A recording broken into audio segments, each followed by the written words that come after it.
नमस्कार, आप देख रहे हैं अनकट। मैं हूँ विजय विद्रोही। तो पूरे देश की नज़रें नंदीग्राम पर हैं। ममता जीतेंगी या शिवेंदु अधिकारी जीतेंगे? आइए कुछ आंकड़ों की जुमलेबाजी करते हैं। आंकड़ों के ज़रिए समझने की कोशिश करते हैं कि आखिर नंदीग्राम में ममता को कितने वोट मिल सकते हैं, शिवेंदु अधिकारी को कितने वोट मिल सकते हैं और औसत रूप से वहाँ पिछले 15 सालों से जो जीतता रहा है, उसको कितना वोट मिला है। वो 1 लाख वोट के आसपास है औसत रूप से। हालाँकि पिछली बार शिवेंदु अधिकारी को रिकॉर्ड 1,34,000 वोट मिले थे। इसके बारे में आगे बात करेंगे। पहले ज़रा-सा समझते हैं कि ममता के प्लस पॉइंट क्या हैं और शिवेंदु अधिकारी के प्लस पॉइंट क्या हैं। पहले ममता के प्लस पॉइंट। ममता का सबसे बड़ा प्लस पॉइंट है कि वो मुख्यमंत्री हैं और मुख्यमंत्री आसानी से चुनाव हारते नहीं हैं। दूसरा प्लस पॉइंट ये है कि मुसलमान वोट करीब-करीब 90% से ज़्यादा उनकी तरफ जाता दिख रहा है, मुस्लिम वोटों में विभाजन नहीं हो रहा। तीसरा प्लस पॉइंट ये है कि वो महिला हैं, महिलाओं के लिए बहुत काम करती रही हैं, सहानुभूति का वोट है, घायल हैं, प्लास्टर चढ़ा हुआ है, व्हीलचेयर पर वोट माँग रही हैं। चौथा ममता के साथ प्लस पॉइंट ये है कि पूरी नंदीग्राम की जनता जानती है कि अगर ममता चुनाव जीती और बंगाल में टीएमसी चुनाव जीता, तो ममता ही मुख्यमंत्री बनने वाली है। अब शिवेंदु अधिकारी के पक्ष में जो चीज़ें जाती हैं, वो ये हैं कि शिवेंदु अधिकारी सन ऑफ द सॉइल हैं। यहाँ पर उनका पूरा परिवार राजनीति करता रहा है। बहुत लोगों पर, हज़ारों लोगों पर उन्होंने एहसान किए हैं, एहसान चुकाने का वक़्त है। दूसरा, शिवेंदु अधिकारी के पक्ष में ये बात जाता है कि हिंदू-मुसलमान चुनाव हो गया है। 30% मुसलमान हैं, 70% हिंदू हैं, तो 30% से 70% दुगने से ज़्यादा होता है। तीसरा, शिवेंदु अधिकारी के पक्ष में ये बात जाती है कि इस 70% हिंदुओं में से करीब 15% दलित हैं और दलितों पर बीजेपी ने बहुत अच्छी पकड़ बनाई है। चौथा ये जाता है कि बीजेपी आक्रामक ढंग से चुनाव लड़ रही है, जय श्री राम के नारे लग रहे हैं। अमित शाह से लेकर प्रधानमंत्री मोदी से लेकर बीजेपी के तमाम नेता, मिथुन चक्रवर्ती से लेकर दूसरे अभिनेता वहाँ रैलियाँ कर चुके हैं, वो माहौल बनाने की कोशिश कर रहे हैं। चौथा, शिवेंदु अधिकारी के पक्ष में ये बात जाती है कि वहाँ के लोग धीरे-धीरे समझ रहे हैं कि अगर शिवेंदु अधिकारी ममता बनर्जी को हरा देते हैं और बीजेपी बंगाल में सत्ता में आती है, तो शिवेंदु अधिकारी मुख्यमंत्री पद की दौड़ में सबसे ज़्यादा आगे होंगे और उनकी मुख्यमंत्री बनने की संभावना बहुत ज़्यादा है। तो ये दोनों के पक्ष में चीज़ें चली गई।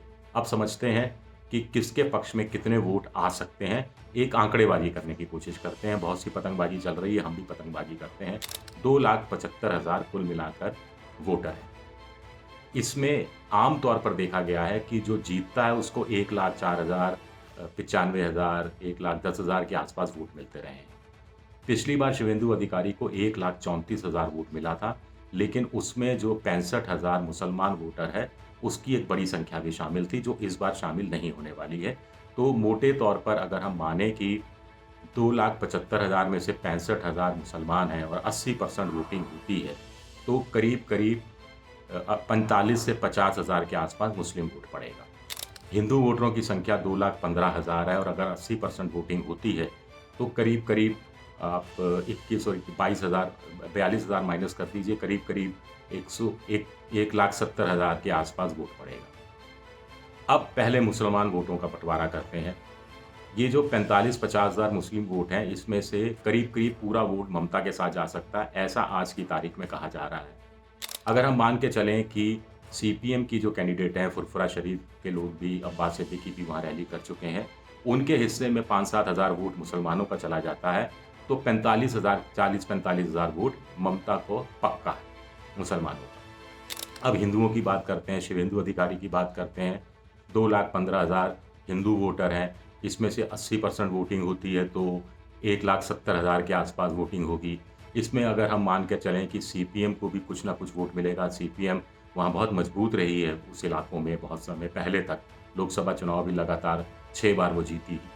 तो वहाँ मीनाक्षी मुखर्जी के हिस्से में अगर 10-15 हज़ार भी हिंदू वोट चले जाते हैं, इतना मानकर चला जा रहा है, तो ये वोट वो होंगे जो मीनाक्षी नहीं चुनाव मैदान में होती, तो ये एंटी ममता वोट होंगे जो शिवेंदु के पास जा रहे थे, लेकिन शिवेंदु के पास नहीं जाकर ये वोट जाएँगे मीनाक्षी के पास। तो करीब-करीब अब बच जाएँगे वोट 1,60,000 के आसपास मान के चलते हैं। चलिए 1,55,000, 1,60,000 वोट बच जाएँगे।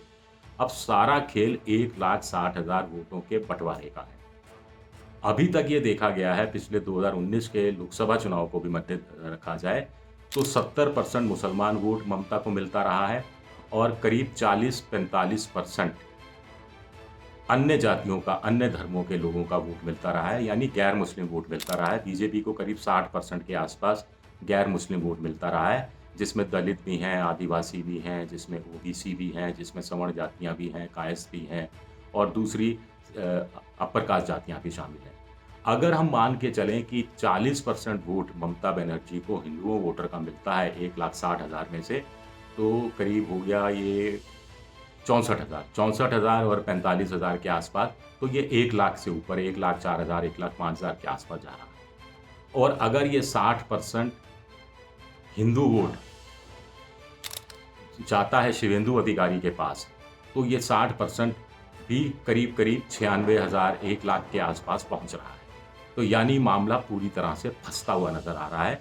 ये मोटे तौर पर माना जा रहा है कि हम एक आंकड़ा सिर्फ कोशिश कर रहे हैं कि अब इसमें ममता के लिए यानी ज़रूरी हो गया है कि अगर उनको चुनाव जीतना है तो 40-45% गैर मुस्लिम वोट यानी हिंदू वोट प्राप्त करना बहुत बहुत ज़रूरी है। और बीजेपी के लिए, शिवेंदु अधिकारी के लिए ये ज़रूरी हो गया है कि ये जो हिंदू वोट है 70%, इसमें से 60% से ज़्यादा करीब 70% के आसपास वोट उनको हर हालत में प्राप्त करने ही होंगे ताकि वो ममता से आगे निकल जाए।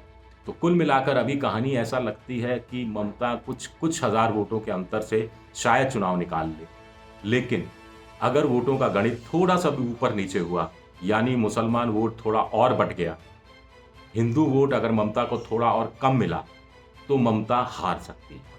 इसी तरह शिवेंदु अधिकारी को अगर हिंदू वोट उतना नहीं मिला जितना वो उम्मीद कर रहे हैं, या सीपीएम के खाते में हिंदू वोट थोड़ा ज़्यादा चला गया, तो शिवेंदु अधिकारी भी हार सकते हैं। तो कुल मिलाकर मामला इस कदर फंस गया है।